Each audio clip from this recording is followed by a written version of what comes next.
안녕하십니까. 이제 마태복음 연구 예수의 인간성에 대해서 이제 세 번째 강의를 이제 시작하도록 하겠습니다. 한동안 오리엔테이션을 하고 이제 실전에 들어가서 이제 이 오리엔테이션에 근거해 가지고 이제 본문을 연구하도록 해보겠습니다. 우리 지난주에 헤겔의 이야기를 하다 말았는데 이 중세기 암흑기를 거쳤다 그랬죠. 우리 중세기라고 하면 다양한 해석이 있을 수 있겠지만은 사실은 신을 무한히 높이고 예수의 신성을 무한히 높이면서 예수의 인간성을 간구한 그런 어떤 사상이 지배했던 시기다라고 해도 뭐 크게 과언이 아닙니다. 인간을 버리고 신을 선택했던 참혹한 영적인 암흑기라 하는 측면에서의 중세기죠. 그러나 예술적인 부분에서 보면은 중세기는 황금기였습니다. 그 좋은 건물, 그림, 건축이는 전부 다 중세기에 만들어졌으니까요. 그러니까 어떤 관점으로 중세를 보느냐가 해석이 달라지겠죠. 한마디로 제 관점은 영적으로 보게 되면 신을 무한히 높이면서 반면에 인간성을 간구한 그런 최고의 암흑기의 시대가 바로 중세기다라고 볼 수 있습니다. 그런 시대를 딱 거치고 나니까 근대로 와서는 정반대의 시기가 됩니다. 인간을 무한히 높이고 신을 무한히 깎아내리는 소위 이성과 신앙이 완전히 결별한다 하는 그런 슬로건도 해당되지만은 그 내막을 좀 들여다보면은 인간의 이성을 무한히 신적으로 높이는 반면에 소위 전통적인 신이라고 불리우는 하나님의 개념은 이제 완전히 지역구로 조그만 하나의 종교적인 하나의 아이디어로 전락해버리고 마는 그런 이제 시기가 바로 근대 계몽주의 시대다 이렇게 볼 수 있습니다. 그러니까 이제 계몽주의 이후로 우리 지난주에 봤던 바대로 이후로는 인간의 이성이 소위 신이 되는 절대 권력을 행할 수 있는 능력자가 되어버린 거죠. 중세는 이게 신이었지만은 이제 근대로 넘어오게 되면 우리 인간의 자율성, 인간의 이성이 바로 신이 된다. 그 대표자가 바로 이제 오늘 조금 설명할 헤겔인데 한마디로 리비도의 본성이 뭐냐? 이게 사망이고 죽음이다라는 전쟁이고 이걸 지금 여러분들에게 미리 결론적으로 말하고 봅니다. 헤겔은 한마디로 대단한 대백과 전서의 회박한 철학자였습니다. 세상을 신으로 봤고 또 세상을 만드는 그 원동력이 바로 신 혹은 즉 혹은 자연 즉 혹은 이성이라고 여겼죠. 비록 현상적으로는 뭐 대립, 투쟁, 발전, 갈등으로 막 비치지만은 그 어떤 원리가 있다는 것이죠. 그게 변증법의 원리인데 이런 대립, 투쟁, 갈등 이거는 소극적으로는 언뜻 보면은 현상적으로 보게 되면은 뭐 대립 혹은 뭐 부정적으로 비치지만은 전체적인 자기가 신이 된 거죠. 신의 입장에서 보게 되면 새로운 종합을 강요하는 힘이고 이런 변화, 대립, 투쟁이 이게 하나의 세상을 발전시키는 신적인 원동력이 된다. 하는 이성적인 원동력이 된다라는 사상입니다. 왜냐? 아무리 변화가 많고 대립, 갈등, 투쟁이 있다 할지라도 어떤 거기에 원리가 있다는 거, 불변의 원리가 있다는 겁니다. 이 원리를 헤겔이 파라클레이토스의 그 철학에서 끄집어오죠. 헤라클리토스 철학에서 끄집어왔습니다. 소위 말하면 그게 원리가 뭐냐면 로고스죠. 그러니까 이 로고스가 모든 현상들이 가지고 있는 대립, 투쟁, 갈등을 넘어서서 이 원리 하나로 뭔가 더 나은 세계를 만들어 간다 하는 것을 보았고 그 나은 세계로 만들어가는 어떤 원리, 로고스를 양반은, 헤라클레이토스는 로고스다, 신이다라고 불렀습니다. 그러니까 이 로고스라는 것은 일종의 이성의 법칙이죠. 이런 법칙이 있어서 모든 대립, 갈등, 변화를 거쳐가지고 새로운 변화를 가져오게 되고 이런 새로운 변화의 법칙, 즉 이성의 법칙을 변증법이라고 불러요. 물론 이 양반의 변증법도 헬라 고대 그 헤라클레이토스에서 따왔습니다. 그러니까 헤겔은 이 변증법의 방식에다가 순수 철학에다가 기독교의 가르침을 또 집어넣어요. 양반 티빙인에서 신학을 먼저 했다는 거 아닙니까? 또 헤겔 때 그 당시에 많이 난무했던 이신론과 범신론의 사상을 다 포용합니다. 양반한테는 전부 다 그냥 끌어들입니다. 거대한 체계를 수립했죠. 헤겔의 전체 사상은 뭘 제시하느냐? 제 말로 하기보다 힐시베르그라는 이 철학자에 의하면 헤겔의 사유의 출발점은 칸트의 순수이성이다라고 말합니다. 일리가 있습니다. 칸트가 말하는 이 순수이성은 곧 고기토를 두고 말하죠. 생각하는 나입니다.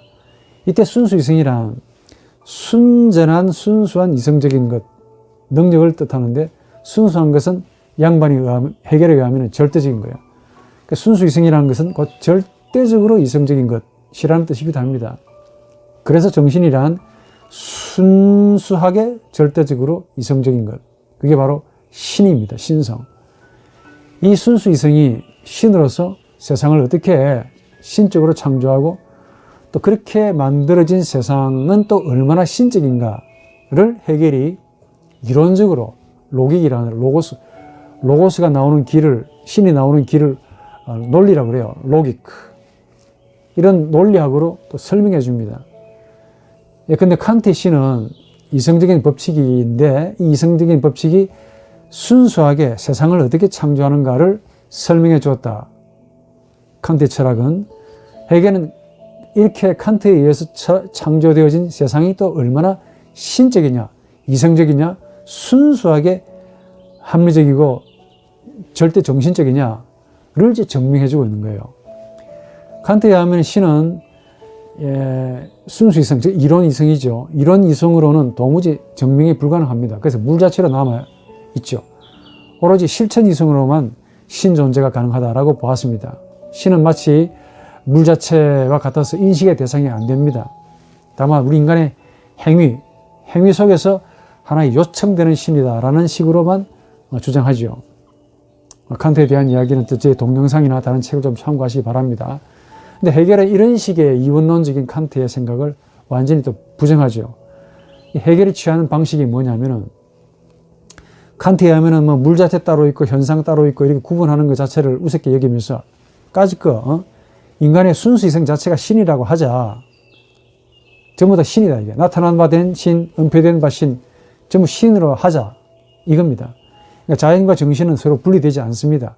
하나의 살아있는 유기체라고 본 거죠. 그 유기체의 정신이 바로 신이다. 해겔에게는 자연과 정신이 하나가 된 유기체입니다. 떨어질 수가 없는 유기체죠.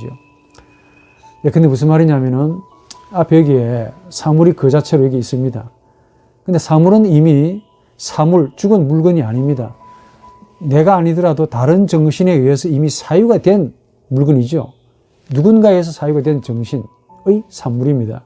내가 단지 몰랐을 뿐이죠. 그러니까 물 자체는 없는 거죠. 정말 모르겠다. 물 자체, 링 안지시, 스스로 안에 있는 물이라고 하는데 다만 인식하는 지금 내가 모를 뿐이지, 특정인인 내가 모를 뿐이지 사실은 누군가에 의해서 소위 절대 정신이라고 하는 이런 누군가에 의해서 이미 사유가 되어 있다는 겁니다. 고로 사물이 있다는 것은 누군가에 의해서 이미 사유가 된 사물이라는 뜻이고 이런 식으로 계속 나아가다 보면은 절대적으로 사유하는 자가 있어야 됩니다. 그렇겠죠. 내가 아니고 또 다른 사람이 아니고 또 저분도 아니라면 계속 누군가에 의해서 이미 사유하는 자가 있어야 되지 않겠습니까? 그 사유를 가리켜서 그 누군가는 신인데 신은 자신을 위해서 사유하는 정신이 됩니다.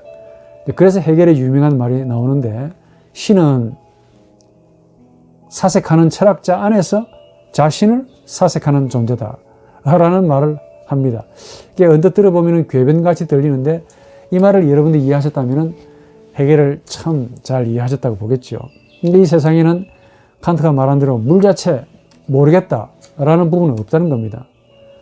물 자체와 현상이 구분되어 있지 않고 다만 우리 인간의 이성에 의해서 숨었다가 드러났다가 은폐됐다라는 형식의 변증법의 방식으로만 있을 뿐이지 단지 우리 눈앞에 안 보인다, 없다는 게 아니라는 말이죠.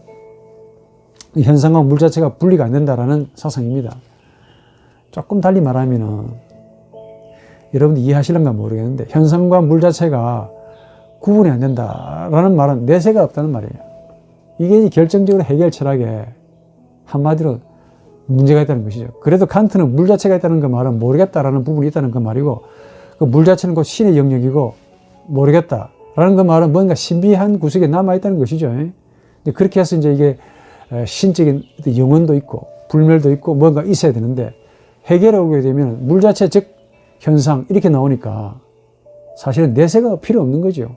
신비도 필요 없고 다 인간 이성에 의해서 까발려지고 다 드러났다라고 보는 겁니다.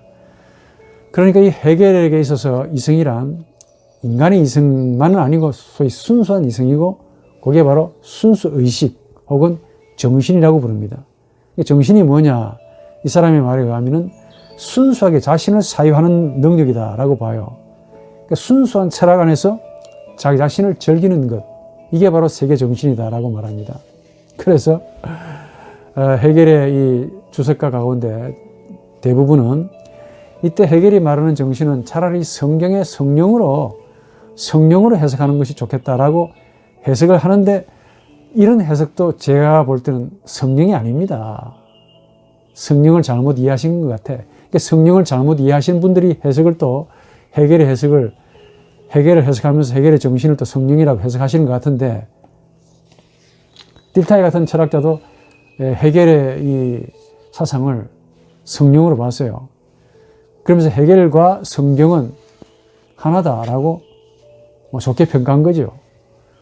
그건 그분의 생각이고, 이런 헤겔이 특히 요한복음을 좋아했다는 거 아닙니까? 지가 말하고자 하는 사상을 복음서가 잘 제시해 주니까 뭐냐?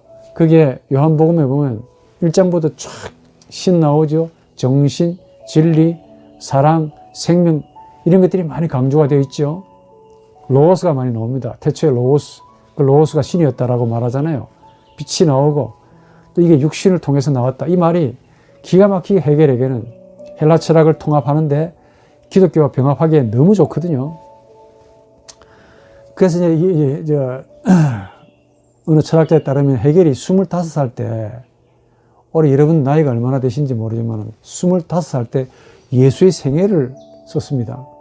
예수의 생애라는 책을 썼어요. 거기서 순수한 이성은 신 자신이다 라고 말합니다. 할 말이 많은데, 이분이 한 말 가운데 절대자는 보편적이고 하나의 이념이다. 이 이념은 판단을 함으로써 일정한 이념들의 체계들로 특수화된다. 그러니까 인간이 신이라는 이념을 가진다는 것은 신이 인간의 이념으로 자신을 현현 밖으로 드러냈다라는 말과 같아요. 정신은 밖으로 나가는 것, 그리고 또 스스로를 분리시키는 것, 또 자신에게로 되돌아오는 것, 이라는 세 가지 형태의 운동을 합니다. 자신을 의식하기 위해서 밖으로 나와야 돼요. 헤라우스게인이죠. 지히 헤라우스게인, 밖으로 나와야 돼. 근데 자신을 밖으로 끄집어내가지고 자신을 분리시킵니다. 타자를 세운단 말이에요. 자신이 누군지 모르니까. 신이면서도 타자가 있어야 자기가 신이라는 사실을 알 거 아닙니까? 자신을 분리시킵니다. 지히 아우스아인한다 레겐, 쪼개는 거야. 그 다음에는 정신이 다시 하나가 되어서 자신에게로 되돌아온다. 지코멘이라고 부릅니다. 이런 식으로 정신이 세 가지 운동 방향으로 소위 정반합으로 되돌아온다. 이렇게 해서 전체가 되고 체계가 되고 조직이 된다. 그러면서 유기체가 되고 쭉 설명합니다. 그러니까 양반이 하는 말 가운데 항상 하는 말이 있습니다. 진리는 전체적인 거다, 이게요. 조그마한 파편에 있는 것이 아니라, 개별적인 것에 있는 것이 아니라 항상 통합적이고 전체적이다.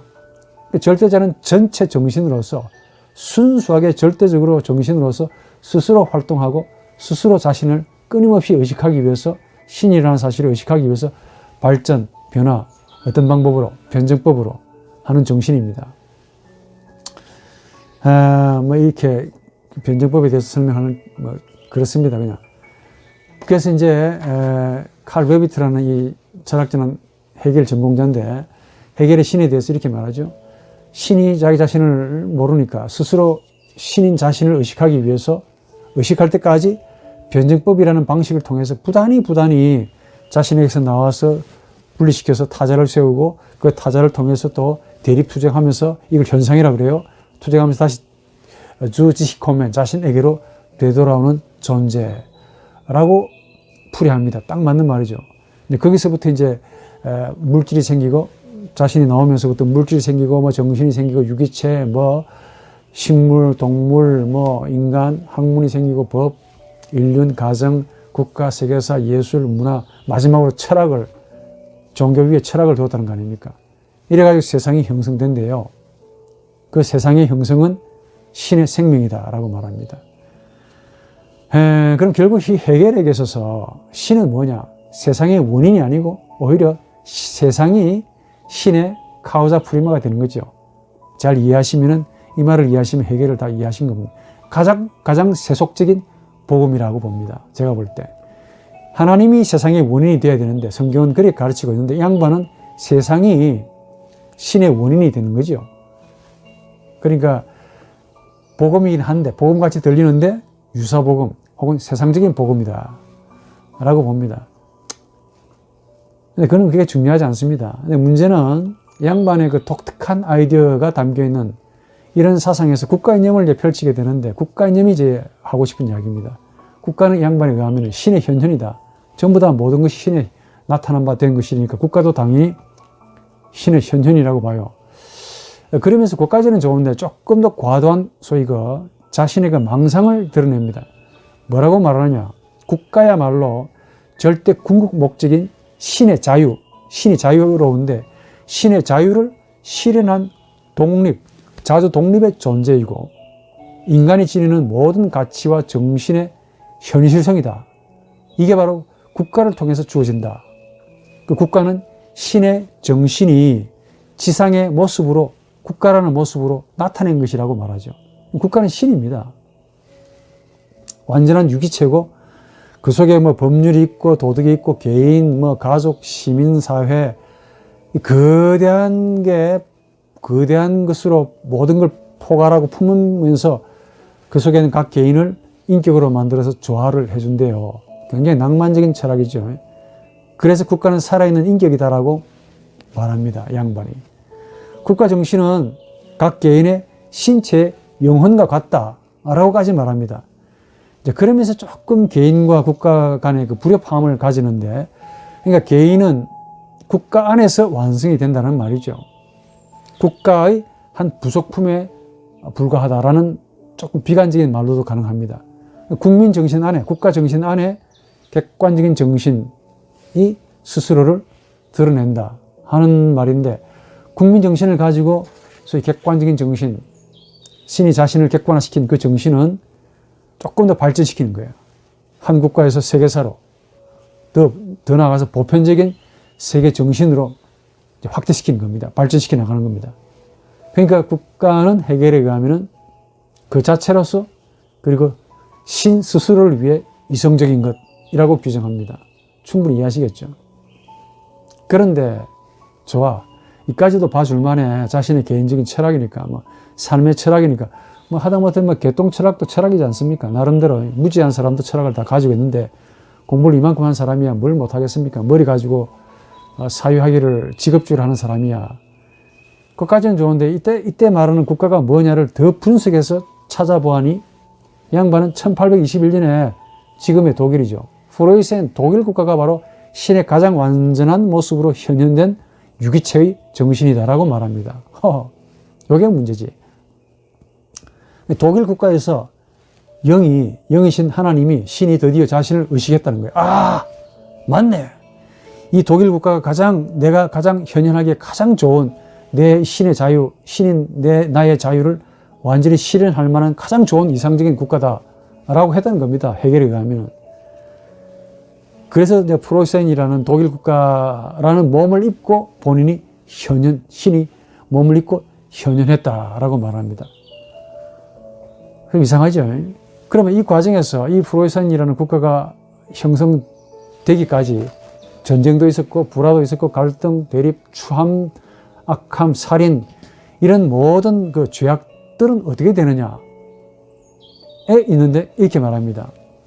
국가를 형성함에 있어서, 독일 국가죠. 이 프로이센이라는 국가를 형성함에 있어서 그 과정에서 있을 수 있는 모든 추악한 것, 오류, 범법, 결함, 죄악, 살인, 전쟁, 이 모든 것들은 국가의 한 부속품인 개인이 받아들이고 수납하고 인정해야 할 무엇이다 이렇게 보여요. 그러면서 가장 추악한 국가도 여전히 신이다 라고 말합니다.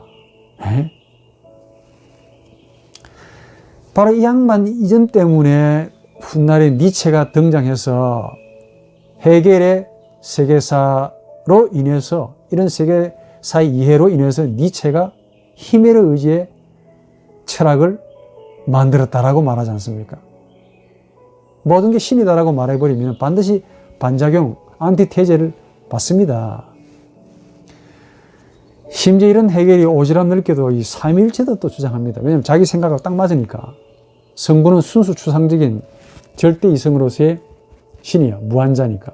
이런 신이 이성으로서 신이 자신을 의식하기 위해서 성자로 왔대요. 또 성령은 이런 성부와 성자의 차별과 대립을 해결하고 거룩한 영으로 쭈지코멘, 자신 안으로 다시, 즉 유한과 유한의 부정, 무한의 긍정, 이런 대립을 화해시키면서 다시 복귀한 영이 바로 성령이라고 부릅니다. 그럼 성령신은 뭐냐? 인간 정신을 가지고 신이 자신을 의식하려는 이런 신과 또 그런 신을 사유하려는 인간이 하나가 된, 이걸 역사적으로 보여주는 사건이 바로 성육신이다. 말도 되긴 되지요. 또 그렇게 보이네. 그럼 예수는 누구냐?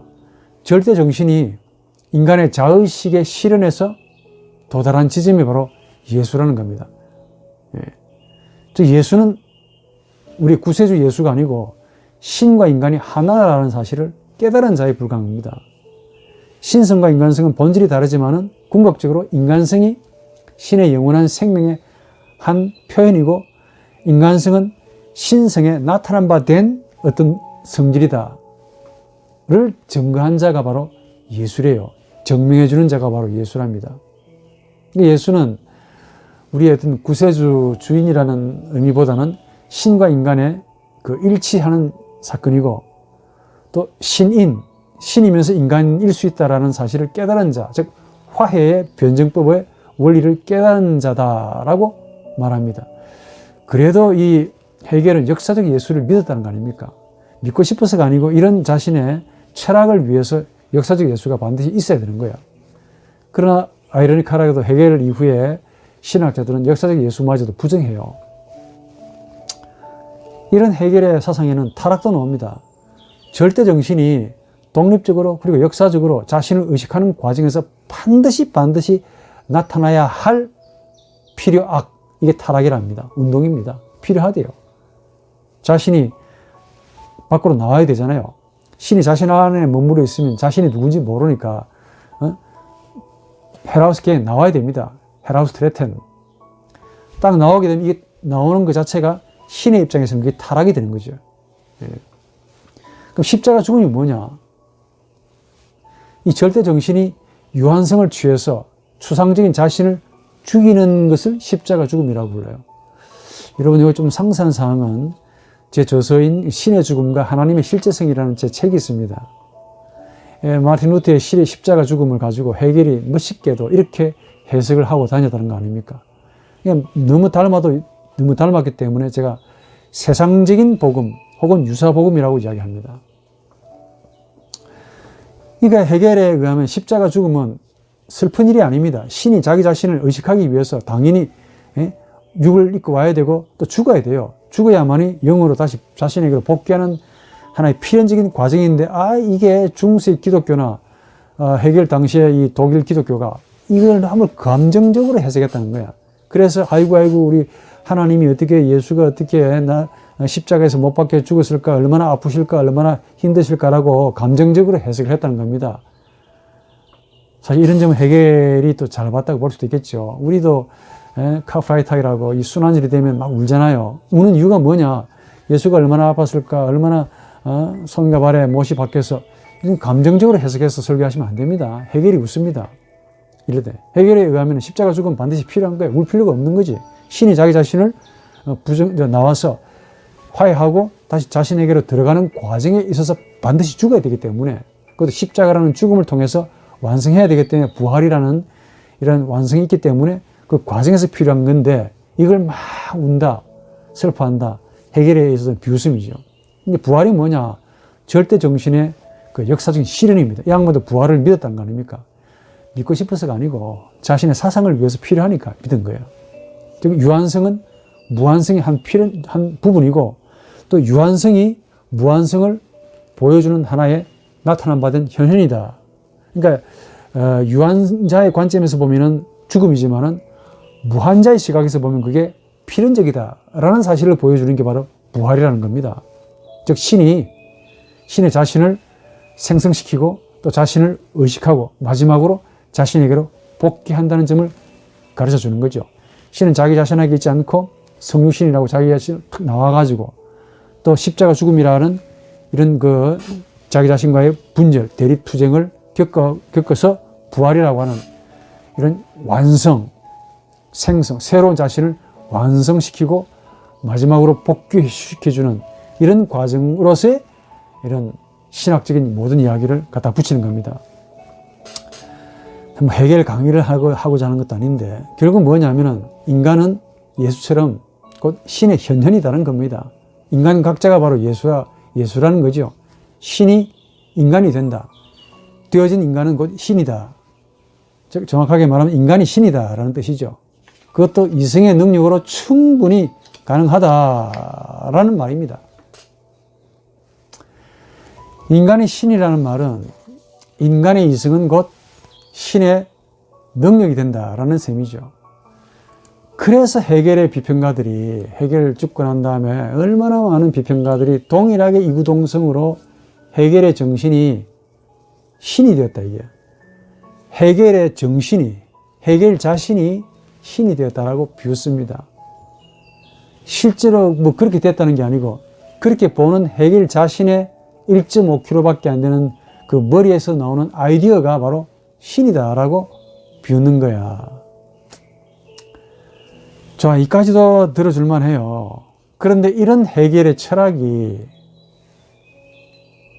독일 국가 철학이 됩니다. 이데올로기가 되죠. 전쟁을 2번이나 일으킵니다. 여러분 뭐 세계사를 뭐 좀 아시겠지만은 그 가운데 2차 세계대전은 말할 것도 없고 이런 1차 세계대전이 어떻게 일어났는지 좀 소개하는 게 좋을 것 같아요.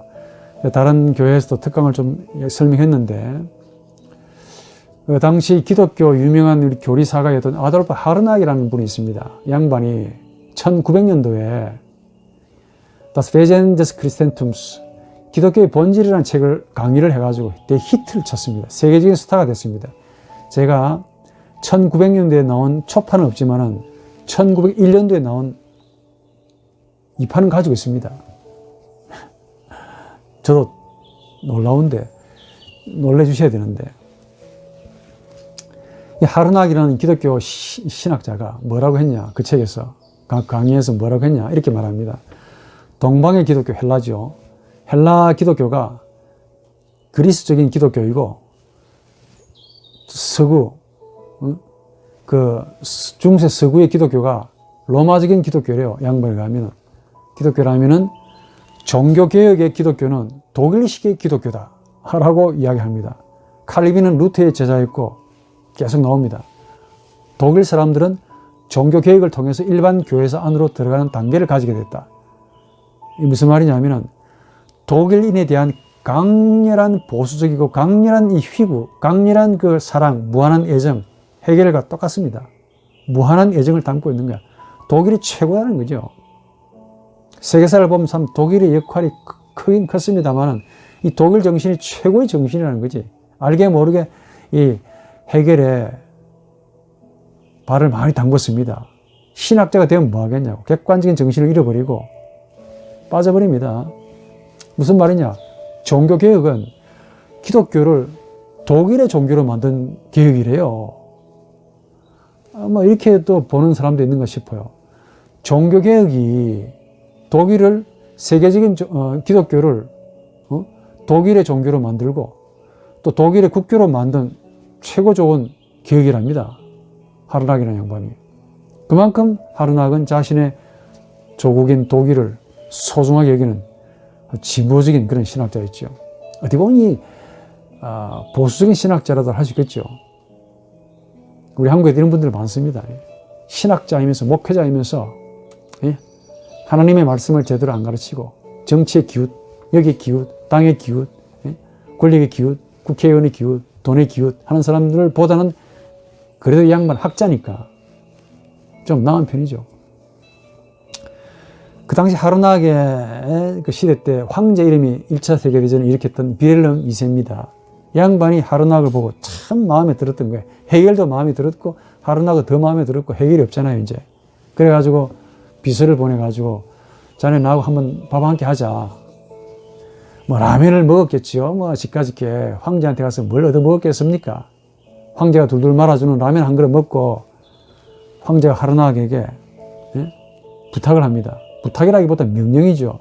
내가 황제로서 벨기에를 지금 공격하려고 마음먹고 있는데 국가가 신의 현현이라고 줄창 말했던 헤겔은 지금 죽고 없으니까 네가 나가서 모든 지식인들 네가 말한 바 뭐 기독교는 종교개혁은 독일의 정신이고 독일의 정신을 이어받은 기독교고 기독교는 독일의 그 종교개혁을 통해서 우리 독일인이 세계 종교를 갖게 되었다라고 말했으니까 너 해결 답구나.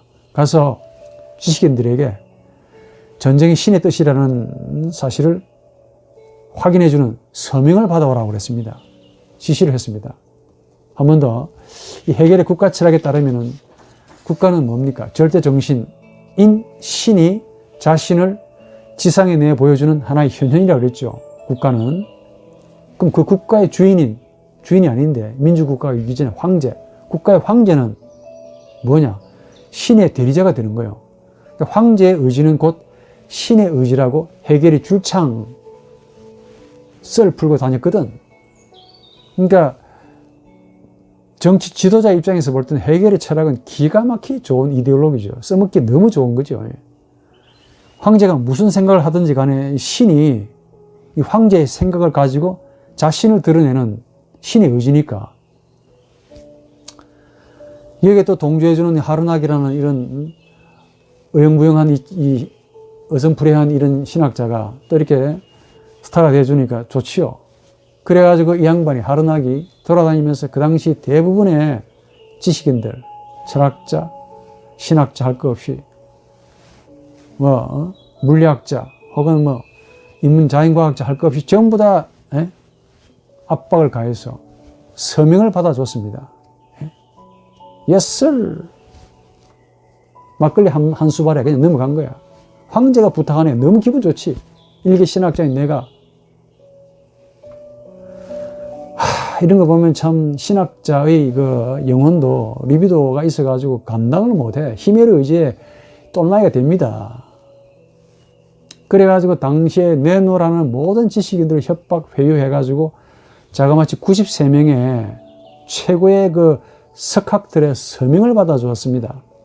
이 서명을 가지고 빌헬름 2세는 의회에 가가지고 봐라 이 자식들아, 너들 전쟁을 반대할 명목이 있느냐? 이 독일을 대표하는 이 세계적인 지식인들이 여기 서명했다. 내가 전쟁을 일으키는 것이 신의 의지라고 말한다. 그래서 내가 벨기에를 공격해야 될 거니까 이게 신의 뜻이라고 하니까 따라라. 벨기에만 공격했습니까? 그게 바로 1차 세계대전이야. 그 서명의 이름이 뭐냐면은 Manifeste der Intellektuellen, 지식인의 백서입니다. 이게. 내용인즉슨 독일은 신의 창조 질서이고 신의 현현이고 신의 의지는 곧 군주의 뜻과 같다라는 헤겔 철학의 내용을 그대로 담은 내용이야.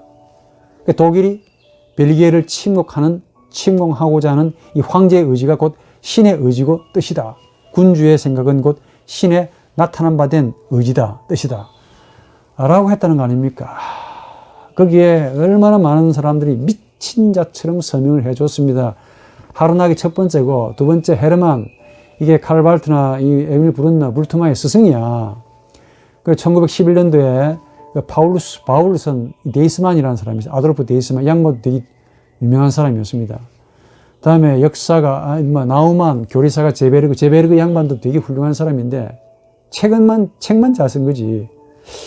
근데 여러분들이나 저도 그 시대에 태어나더라면, 지식인이었더라면 아마 별 수 없었을걸요. 너 죽을래? 서명할래? 그럼 쉬운 서명의 길을 택하지 않겠습니까? 신사참배할래? 목숨 감방 갈래? 감방 가는 것보다 신사참배하는 것이 훨씬 쉽잖아요. 그렇게 할 것 같아. 거기에 유명한 신약학자 아돌프 실라트도 있습니다. 이 양반의 그 신약 주석도 상당히 좋아하는 편인데 좀 그렇더라고. 별 수 없구나. 별 수 없는 인간. 저도 별 수 없다 하는 생각을 같이 합니다. 철학자 윈넨란트, 오이켄, 분트, 역사가 메이어, 철학자 렘프레이트, 자연과학자인 막스 플랑크도 들어가 있고 오스트발트. 그 당시에 뭐 바르트나 브룬너, 뭐 틸리히 이런 사람은 아직 이름이 없었던 시대 같아요. 무명이라서 그런지 별로 할 말이 없었던 것 같아. 칼 야스퍼스도 잘 모르겠습니다. 하이데거는 병참기지에서 쫄병으로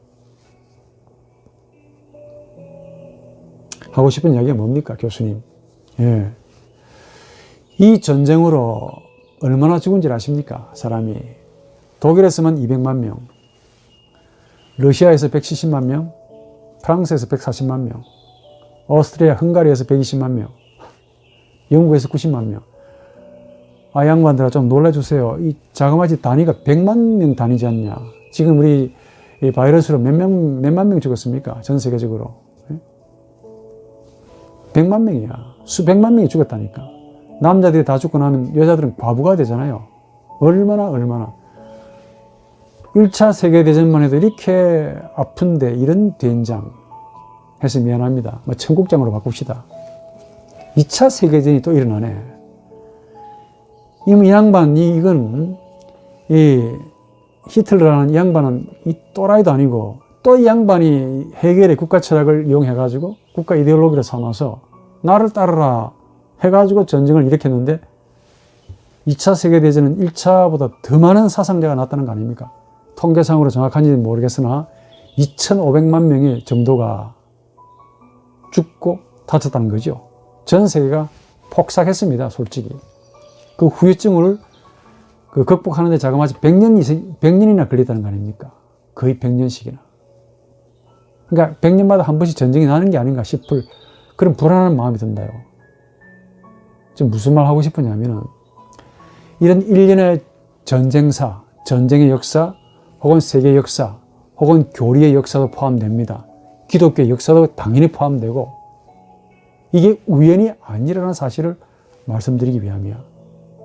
무슨 말이냐면은 인간이 신을 무한히 높이면서 신만 높이는 게 아닙니다. 높이는 자기 자신을 신으로 여기기 시작하더라 이게야. 지금 무슨 말인가 이해하시죠? 하나님이여, 하나님이여, 하나님이여라고 신을 참 높입니다. 신에게 아부해가면서 아첨 떨어가면서 높이는데 그 높이는 환관 역할을 하는 놈이 인간의 이성이야. 높이면서 높이는 자신과 함께 신과 함께 되는 거예요. 인간의 이성이. 신을 높이면서 높이는 인간의 이성이 함께 신의 자리에 같이 나란히 서게 된다는 겁니다. 그런데 이 인간의 이성, 신을 높이는 인간의 이성을 보니까 신은 인간의 이성이 높아졌죠. 그런데 인간의 이성이 신만큼 높아졌는데 높아지면서 뭘 간구하느냐 하면은 예수의 신성을 높이면서 예수의 인간성을 버리듯이 신을 인간의 이성이 높이면서 이웃이라는 사람이라는 인간이라는 생명을 하잘것없는 것으로 마구 쳐내 죽이더라 그 말이죠. 이게 바로 다음번에 이야기할 인간의 리비도의 본질입니다. 인간의 죄, 악의 본질이 바로 리비도라는 이름으로 은폐대에서 또아리처럼 딱 돌돌 말아가지고 대가리만 딱 내밀고 기회만 오면 확 잡아먹으려고 딱 사람마다 다 들어가 앉아 있습니다. 이걸 바울이 보고 육체의 일들이라고 저걸 가지고 있는 한 절대로 하나님의 나라를 상속받지 못할 거다 라고 말하는 거예요. 정면으로 예수의 가르침과 충돌이 되고 바로 이게 성령의 열매를 거두는 데 있어서 가장 큰 장애물이라고 바울이 본 겁니다. 예수의 시각에는 이게 위선자가 되는 거야. 신을 무한히 높이면서 신의 인간성은 완전히 패대기 쳐버리고 신을 무한히 높이면서 높이는 자신이 또 신과 함께 돼요. 그러면서 이웃이라는 세상을 폭삭 까뭉개고 죽여버리고 말살시키고 자신의 권력의 리비도의 도구로 삼고 자기는 천상천하 유아독존 만족한다 라는 인생으로 살더라 그 말이에요. 그게 우리 인간의 본성이라는 겁니다. 네? 현대 학문의 이론으로 도움을 받았더니 그렇게 인간 이성이 높아져 있는데 알고 봤더니 전쟁을 일으켜서 그 수많은 사람들을 죽이고 나쁜 놈이더라 그러지. 하나의 리비도에 영향을 받고 리비도가 주는 꿀물을 받아먹고 살리는 충동에 불과하더라 그 말입니다. 인간의 이성이라는 게 고대 헬라로부터 신적인 존재라고 그렇게 떠받들음을 받던 인간의 이성이라는 게 고작 현대에 와서 증명되기를 이거 완전 종놈이네. 누구의 종놈? 리비도가 주는 약간의 꿀맛을 보고 죽을 팡살팡으로 달려드는 하나의 종놈에 불과하다는 사실이 확연하게 증명이 된 거야. 사람이 멀쩡하면 뭐 하겠냐. 그 사람 안에 들어가 있는 리비도가 저렇게 그 이성에 의해서 리비도가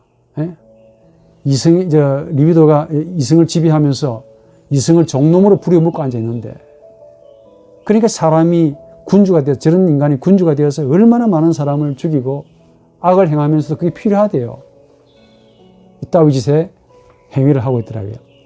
아들 예수의 시각에서 보면 눈에 피눈물이 나오겠죠. 그 한 사람 한 사람이 누군데요?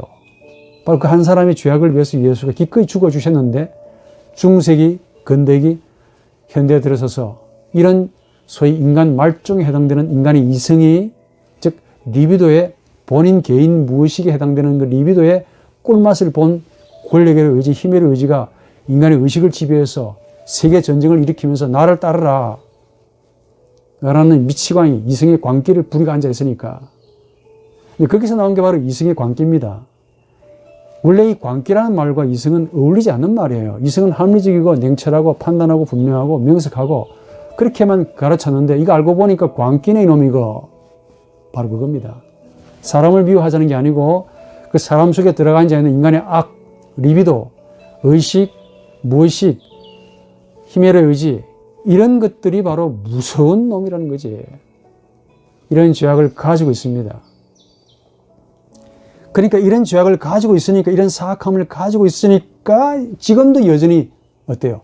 신을 무한히 높이면서 예수를 하나님입니다 라고 말하면서, 그렇게 말하면서 예수의 심장에다 촉수를 꽂아놓고 예수의 골수를 빨아먹는 촌충이 되는 거야.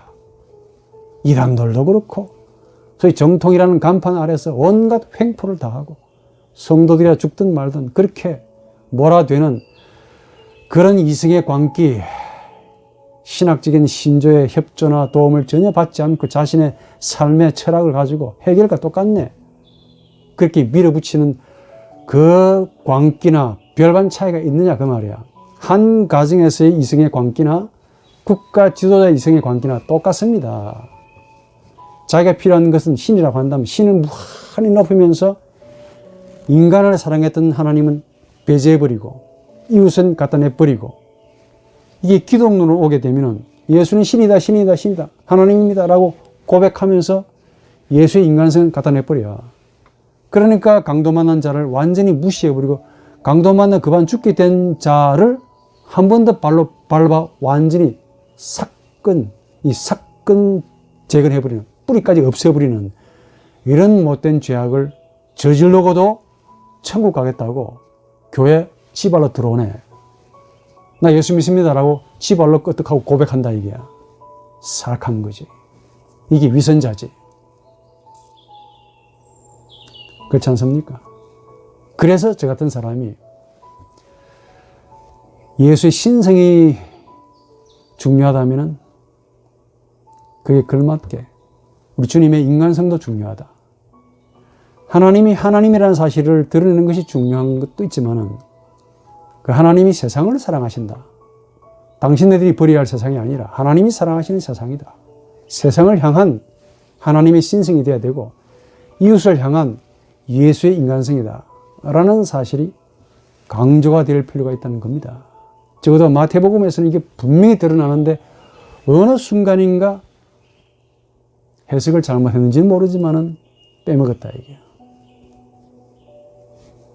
그래서 이승의 광기를 여러분들에게 소개하면서 절대로 우리 인간의 이성, 힘의 의지, 리비도, 하나님 앞에 완벽한 대립자로 서 있다. 이걸 넘어가지 않으면 예수의 인간성은 정말 천상을 거니는 신선의 가르침에 불과하다는 것이죠. 이걸 반드시 만나야 됩니다. 만나고 이것보다 훨씬 더한 정말 아름답고 귀한 예수의 인격성이 있습니다. 이걸 찾으러 가는 긴 여정의 삶을 가셔야 돼요. 그 길이 넓은 길이라기보다 좁은 길이 분명합니다. 그 길은 영광의 길이라기보다는 십자가의 길이 분명하고, 그 길은 어른이 되는 길이 아니고 어린아이가 되는 길이고, 지혜 많고 지식이 많은 사람들에게는 숨겨져 있지만 네피오스, 어린아이들에게만 나타내심을 감사합니다 라는 예수의 말씀처럼 아주 작지만은 이 좁은 길을 걸어가야 한다는 겁니다.